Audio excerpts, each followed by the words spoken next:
Olá a todos, sou o professor Bruno Luiz e essa é mais uma videoaula da disciplina de História. Videoaula esta destinada às turmas de sétimo ano do Colégio Santa Rita. Nessa nossa videoaula de número 7, vamos dar continuidade ao capítulo 4, o Renascimento e o Humanismo. No primeiro momento, na nossa videoaula anterior, vimos aí o contexto que dá início ao surgimento do Renascimento, as suas principais características, as mudanças, tanto no pensamento individual das pessoas e da mudança que traz para toda a sociedade europeia ali do final da Idade Média, início da Idade Moderna. Agora nós vamos ver um pouco da parte mais, digamos, técnica e artística do período do Renascimento, já que esse período ele foi um conjunto. Além do movimento artístico, da pintura, da escultura, ele também foi um movimento cultural, um movimento científico. Então vamos ver agora a arte renascentista. Nesse período aí, então, nós tivemos uma revolução no campo da arte, da pintura, da escultura, da arquitetura, novas técnicas, novas habilidades empregadas na obtenção de quadros e de estátuas e de construção de igrejas, de monumentos. Então, os artistas do Renascimento introduziram inovações que marcaram para sempre a história da arte. Várias inovações. Vamos aqui abordar as três principais, as três que, digamos, tiveram uma maior repercussão imediata aí nessa modificação do campo da arte. A primeira delas foi o realismo. Realismo na representação da figura humana e das paisagens. Então, agora, cada vez mais, nos quadros principalmente, nas pinturas, você tinha então essa realidade. O rosto humano com expressão de felicidade, de tristeza, de dor. O corpo humano também, mais bem detalhado, as paisagens, árvores, o céu, montanhas, rios, cada vez mais detalhados e cada vez mais realísticos. Então nós vamos ver aí muitos exemplos de pinturas e de esculturas, né, dos principais artistas do Renascimento, e nós vamos vendo essa evolução também nessa realidade, nesse realismo. A segunda grande inovação no campo da arte foi o domínio da perspectiva, uma técnica que permite transmitir a sensação de profundidade. Então, em um ambiente fechado, por exemplo, em um cômodo, uma sala, você conseguia localizar o primeiro plano, o segundo plano, o terceiro plano, ou seja, essa noção de profundidade que o olho humano ele tem. Nós conseguimos, ao olhar, né, o horizonte, por exemplo, nós conseguimos ver as camadas de profundidade, né, os objetos mais próximos, os mais longe, porque nós temos, digamos aí, uma visão em três dimensões, né? O olho humano ele consegue captar todas essas nuances. Antes os artistas não conseguiam, digamos, passar para suas obras toda essa profundidade nos cenários, no ambiente. A partir de agora, e nós vamos ver também novamente a partir dos exemplos como nós vamos percebendo a grandiosidade dos cenários a partir desse domínio da perspectiva. E a terceira técnica foi a iniciativa do artista, do pintor ou mesmo do escultor de representar a si mesmo, a iniciativa do artista pintar a si próprio, o famoso autorretrato. Principalmente essa, né, essa técnica aí do autorretrato, ela é muito vinculada às características do período renascentista que a gente viu, como, por exemplo, o antropocentrismo, o homem no centro de tudo, o homem, o ser humano sendo cada vez mais valorizado, e também o individualismo, valorizar a si mesmo, sua individualidade, sua característica, que torna você uma pessoa única no mundo. Então, esse autorretrato e cada vez mais os artistas vão representar a sua própria imagem para se valorizarem, né, como artistas e como pessoas, elas representam bem essas duas características do período renascentista, tanto o antropocentrismo quanto o individualismo. O Renascimento, como a gente viu, ele teve origem na Itália, as cidades italianas, principalmente Siena, Florença, Milão, Bolonha, devido à proximidade dessas cidades com aquelas outras cidades, como Gênova, Veneza, que eram cidades mercantis. Gênova, Veneza traziam produtos, especiarias, joias e ideias de várias partes do mundo. E esses produtos e essas ideias saíam dessas cidades de Gênova e Veneza e se espalhavam para as cidades italianas e depois para o restante da Europa. Então você tem aí como berço do período renascentista Siena, Florença, Milão e Bolonha. Essas cidades eram governadas por famílias ricas e poderosas, que para se projetarem socialmente financiavam artistas e estudiosos. Eram famílias burguesas, lembrando, a burguesia, aquela nova classe social que vinha surgindo ali nos séculos finais da Idade Média, a classe social que se engrandecia, que se enriquecia, né, com as atividades mercantis, com as atividades financeiras, mas que muitas vezes não vinha, não descendia de uma família nobre. Por isso a burguesia, por mais que ela tivesse dinheiro, poder econômico, muitas vezes ela não tinha o prestígio social que uma família nobre tinha. Então, para rivalizar, para competir com as famílias nobres, com as famílias de nome, digamos assim, que tinham seus brasões, que tinham seus castelos, eles viram aí no financiamento da arte uma possibilidade de se projetar socialmente. Olha só que escultura bonita que o artista, que o Leonardo da Vinci fez. Olha que pintura bonita que o Michelangelo fez. Olha que livro interessante que o escritor Dante Alighieri escreveu. Mas quem financiou esse escritor? Quem deu o papel, a tinta? Quem mandou fabricar os livros, né? Centenas de livros? Quem foi que entregou, comprou o mármore para o escultor? Quem que comprou as tintas? Deu um ateliê para o pintor? Foi o mecenas. Quem era o mecenas? Era o homem rico que financiava um artista ou mesmo um cientista. Ele era um protetor das artes e da ciência. Esse era o mecenas. Então, mecenas era como se fosse um título, né? Então, muitos burgueses procuravam ser mecenas, financiar, proteger, dar um apoio a artistas, cientistas, escritores, escultores, para que o trabalho desses artistas e cientistas, ao ser popularizado, repercutisse naquela pessoa que patrocinou, que financiou esses artistas.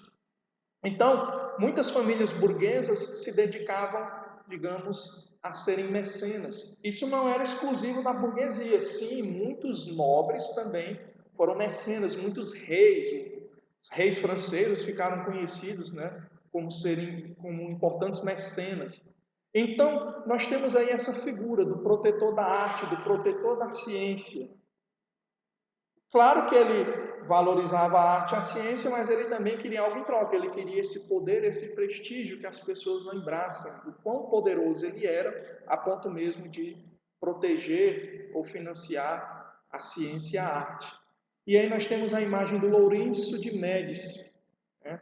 O Lourenço da Casa Médici, a família Médici era a família que governou durante muito tempo a cidade de Florença. E a cidade de Florença, então, como já sabemos, foi um dos berços do Renascimento.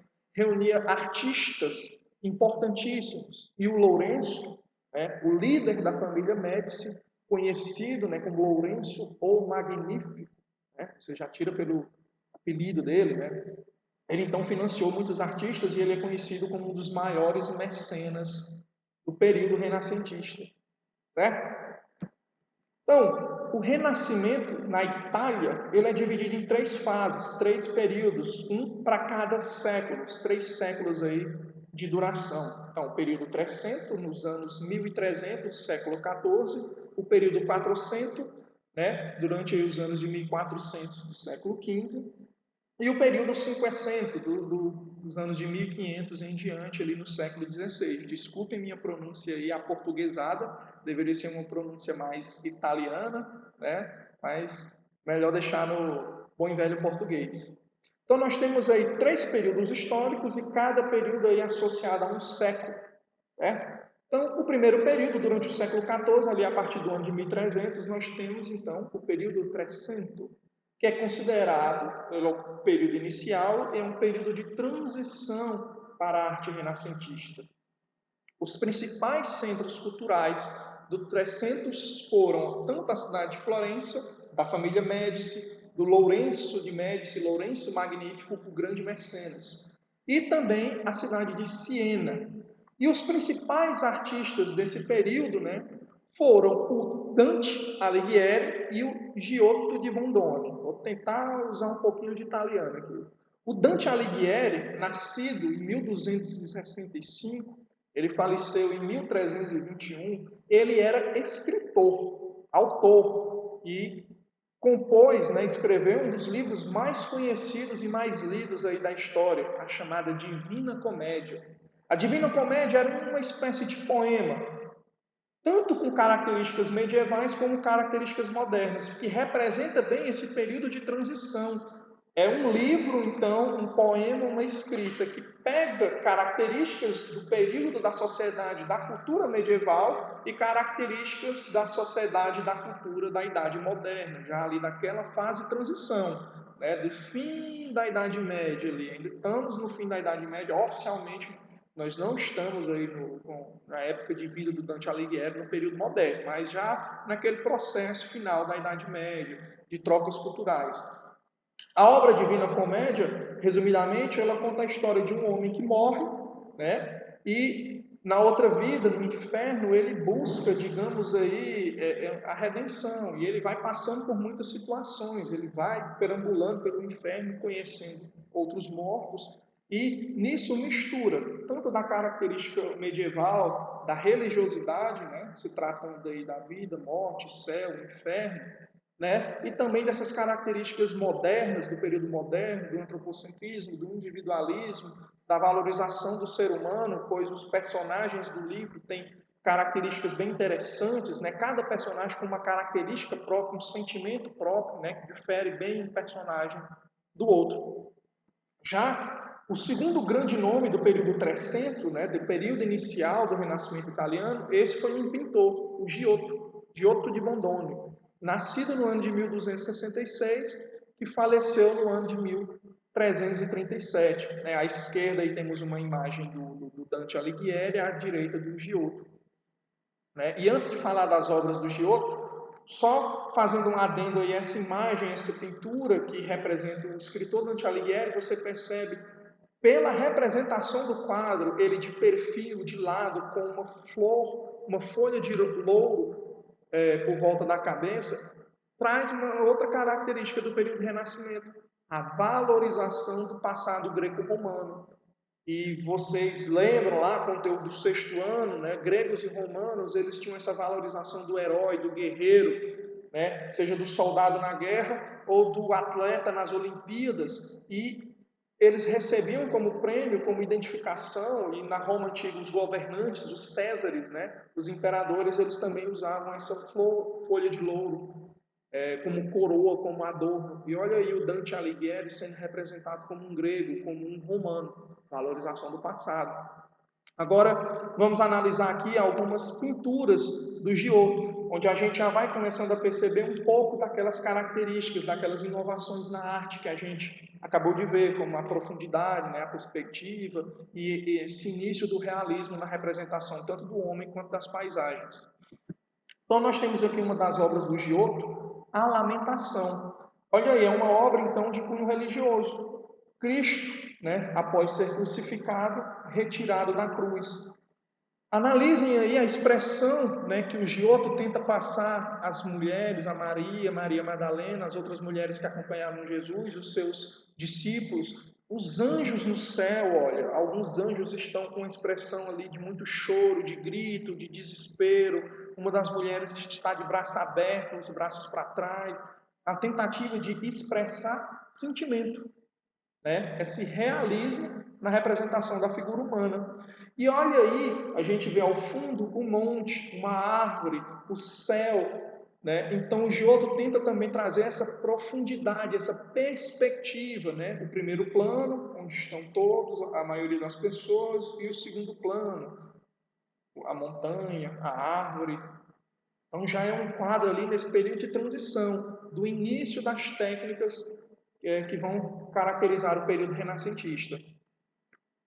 Já no século XV, né, nós temos aí o período 400. A cidade de Florença, governada pela família Médici, lembrem do Lourenço, tornou-se o principal centro da arte renascentista. Então, nós tivemos aí uma proliferação na cidade de Florença de artistas, pintores, escultores, escritores, vindos de várias partes, né, da Itália, da Europa, né, buscando esse patrocínio, essa proteção e esse incentivo dos médici, dos mecenas. Entre os mais importantes artistas desse período 400 estão o Filippo Brunelleschi, né, que foi pintor, escultor e arquiteto, nasceu em 1337, faleceu em 1446. Nós temos aí o conhecido Donatello, né, um dos grandes escultores do Renascimento. Donatello, nascido em 1386 e falece também em 1400, falece em 1466. E aí também um dos nomes talvez mais conhecidos da pintura, nesse período renascentista, o Sandro Botticelli, nascido em 1445, faleceu em 1510, foi um dos principais pintores da cidade de Florença e se inspirava na mitologia greco-romana e também na tradição cristã. Olha aí, as obras do Sandro Botticelli se inspiravam na mitologia greco-romana, puxando aquela valorização do passado, uma das características do Renascimento. Mas também ele se inspirava na tradição do seu período, ainda em uma sociedade final da Idade Média, início da Idade Moderna, uma sociedade ainda muito religiosa, dependendo ali da estrutura social que a igreja organizava, então também trazendo essa tradição cristã para suas obras.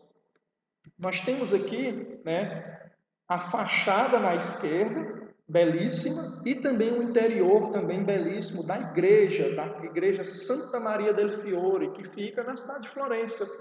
Essa catedral, essa igreja, teve muitos arquitetos, muitos construtores, e um deles que participou da construção dessa igreja, né, foi o Filippo Brunelleschi, né, um desses grandes nomes aí do período 400 na cidade de Florença.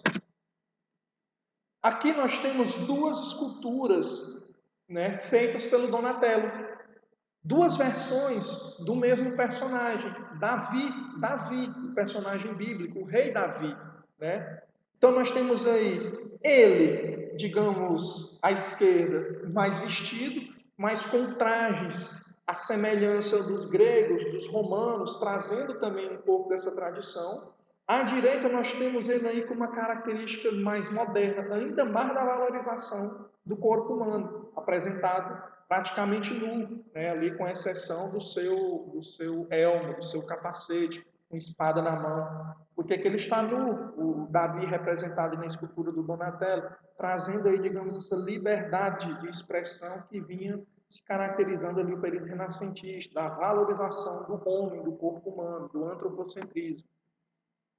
E aqui nós temos, talvez, a escultura não, desculpe, a pintura mais conhecida do Sandro Botticelli, o nascimento da deusa Vênus. Vênus, na mitologia romana, para os gregos, era a deusa Afrodite. Vênus, romana, ou Afrodite grega, a deusa era a mesma, era a divindade que representava a beleza, o amor. Então você tem aí como temática a tradição greco-romana. Mas olhem só, Vênus ao nascer, né, ela está com vergonha, ela tenta cobrir seus seios, né, ela cobre, né, também o seu órgão feminino. Por que ela está com vergonha se ela é uma deusa? Né, trazendo aí um pouco dessa representação cristã também, da vergonha, do pecado. Né? Olha só que obra interessante que mescla a tradição do passado greco-romano com a tradição do período lá, a tradição cristã. E aí nós temos uma outra obra do Botticelli, essa sim, já totalmente dentro da abordagem cristã, a adoração dos magos, né? Retratando aí o nascimento de Cristo, a visita dos reis magos. Né? Então nós temos aí, mas olha que interessante, o Sandro Botticelli, por viver no período ali de transição entre a Idade Média e a Idade Moderna, ele, né, talvez por não ter acesso às informações do período né, do nascimento de Cristo, da antiguidade, como era a sociedade, como eram as vestimentas, como era a feição de Maria, de José, dos reis magos, da população da Judéia, né, da Terra Santa. Vejam como as pessoas são representadas, com uma expressão, com uma fisionomia europeia, com vestimentas europeias, né? Então ele traz essa tradição cristã dentro do seu contexto europeu. E então chegamos aí ao último período do Renascimento italiano, né? O período Cinquecento, lá no século XVI, a partir dos anos 1500. Então nós temos aí uma mudança de eixo. Nós vimos que no período 300 a gente tinha a cidade de Siena e a cidade de Florença. No período 400 a cidade de Florença aí ela vira o principal centro de produção da arte. Agora, a partir do período Cinquecento, nós temos a cidade de Roma. Roma, a antiga capital do Império Romano, né? Ela passa a ser, então, o centro de produção cultural do Renascimento, a partir do ano 1500. E entre os maiores nomes do período do Renascimento italiano, do Cinquecento, nós temos aí, né, Leonardo da Vinci, Michelangelo e Rafael, né? Três dos nomes mais conhecidos da arte de todos os tempos. Sendo Da Vinci, então, um gênio em todas as áreas que ele procurou trabalhar. Da Vinci ele nasce em 1452, ele falece em 1519, ele foi pintor, escultor, arquiteto, engenheiro, inventor e de tudo um pouco. E tudo que ele fazia, ele era gênio. Talvez aí a pessoa mais inteligente de todos os tempos. Da Vinci ele dissecou cadáveres, projetou armas, pontes e cidades, ou seja, ele trabalhou em vários ramos da arte e da ciência. Michelangelo, né, nascido em 1475, ele falece em 1564, foi escultor, pintor e arquiteto. E é considerado poeta do corpo, porque ele sabia trabalhar e valorizar cada expressão, músculo, tecido, cada detalhe do corpo humano. Já Rafael Sanzio, nascido em 1483, ele falece em 1520, ele tornou-se o retratista oficial dos homens ricos e poderosos, ou seja, era aquele artista muito procurado e financiado pelos mecenas. Então, nós vimos no início do capítulo, a imagem que abre o nosso capítulo, nós temos a Mona Lisa, que é a obra mais conhecida hoje no mundo e a obra mais conhecida do Leonardo da Vinci. Então, talvez a segunda obra mais conhecida é a famosa Última Ceia, né, onde Leonardo da Vinci ele pinta, né, ele retrata a importante passagem bíblica, né, a Última Ceia. Olha que detalhamento que ele faz, coloca todos no primeiro plano, a mesa, e aí você consegue perceber a profundidade da sala onde eles estão fazendo a refeição, a porta, as janelas, com as montanhas, o céu ao horizonte. Então, essa obra e o realismo do corpo humano, das expressões, das conversas, como o Da Vinci ele consegue trazer essas características da arte renascentista na obra Última Ceia. E aqui uma outra obra do Leonardo da Vinci, que talvez não seja tão conhecida. Uma pintura bem dentro do contexto cristão, a obra chamada A Anunciação. Né? O anjo Gabriel vem anunciar a Maria que ela foi escolhida para ser mãe de Jesus. Como foi o quadro lá do Botticelli, que eu falei que o Botticelli traz a fisionomia, as vestimentas, a estrutura da sociedade europeia para uma obra que representa um outro período, em uma outra região do mundo, o Da Vinci também ele faz o mesmo. Né? Vejam Maria, representada loirinha, branca, alva, que nunca pegou um sol, nem parece a Maria que vivia no deserto, né, da Judéia, vivendo num castelo como uma nobre, uma burguesa, e a gente sabe que Maria era uma pessoa humilde, tinha uma vida humilde. Né? Então, Da Vinci, por viver ali entre os nobres, os burgueses, nas cidades de Roma, Florença, as principais cidades ali da região, viver no meio da elite, ele enxergava então Maria como uma pessoa também vivendo na elite, né? Uma pessoa mais abastada, não uma pessoa simples e humilde. Né? Olha que interessante aí o ponto de vista que o artista tinha. Já aqui, duas esculturas do Michelangelo, o poeta do corpo, a famosíssima estátua de Davi, gigantesca, né? A estátua de Davi, do rei Davi, e ao lado a estátua, a escultura de Moisés. Né? Veja o detalhe aí da roupa, cada dobra de tecido, da barba de Moisés, né? Altamente detalhado. E talvez, junto com Davi, a escultura de Davi é a obra mais conhecida de Michelangelo, a criação de Adão. Michelangelo ele pinta o teto da Capela Sistina. está no Vaticano, a sede da Igreja Católica. Então, lá no Vaticano, onde o Papa reside, temos aí a obra, o teto, a Capela Sistina pintada pelo Michelangelo e esse trecho específico, né, que é bem conhecido, Deus criando Adão, a criação de Adão. E nós temos aqui o Rafael.